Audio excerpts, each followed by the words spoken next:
it's Kathy again at Sit, Stay, and Play, and I just wanted to go over a couple of new things with you. So one of the things I would like to talk about is, and a lot of clients have been asking me about this, is resource guarding. So resource guarding could be a couple of different things. It could be food, it could be toys, it could be bones, it can be people. So I'm going to give you a couple of different things. One, food.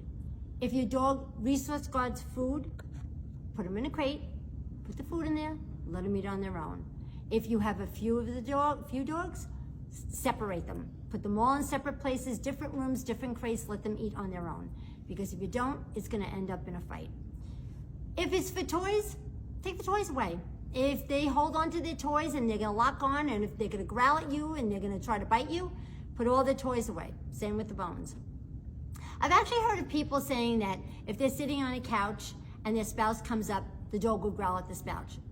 Well, then the dog doesn't get to go on the couch. So there's a lot of different things. If they don't give you the behavior that you want, if they don't want to sit and enjoy and be on your lap with your spouse, or if they don't want to sit and have food and enjoy the food with everybody else and they're gonna growl, then you just take those things away. Second, crate training. That is so important. I've had a lot of people come to me and ask about crate training. So some people have the idea of, oh, I don't want to keep my dog in a crate, especially if they're puppies. I want them to just play.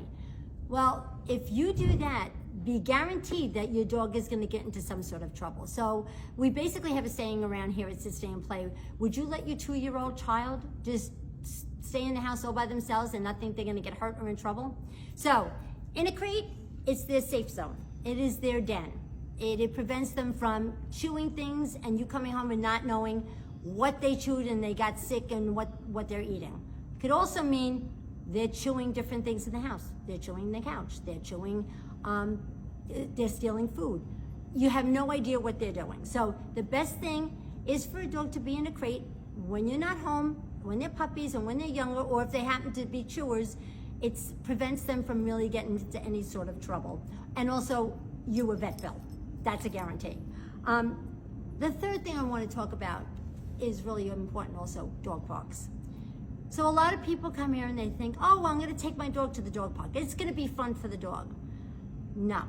Unless there is no other dog in a dog park, it is not going to be fun. So it's not safe for the dog and it's not safe for you. And I'm going to explain why. So say your dog goes into the dog park and everybody goes, oh, our dogs are great, they're friendly. One dog does not like your dog. That's going to be a pack mentality, okay? How do you separate the dogs now without you getting hurt and without a dog redirecting on you? It is not safe.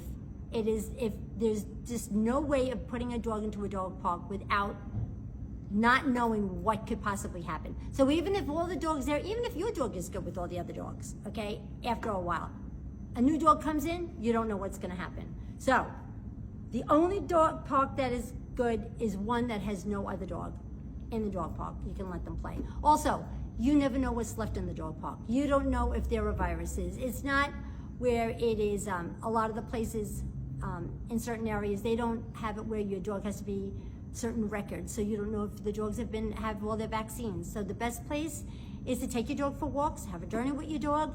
Eventually, if you want to meet up with a couple of different people, if you know the dogs are good and they're all on leashes and you want to walk, that's fine. Which gets me to tell you one thing that we do here at Sit, Stay, and Play, which is my absolute favorite thing to do. We do fit walks. So once a month, we go on a fit walk. We have some of the people in the community, some people at Sit, Stay, and Play, we all get together. I take the lead and we all go to different places. We walk about 2 miles and it is the best of times. The dogs have a great time. The people have a great time. The dogs are so well behaved. So if you're in our community, please feel free to call Sit, Stay, and Play and join our fit walk. Or if you have a couple of friends and you don't even live near us, get a couple of people together and go on a nice walk with your dogs, especially with the fall coming in, the best time to go out. It's not too hot, especially since the summer's been really hot. Any other questions, please call us at 570-872-9748. Otherwise, have a great day. Mwah!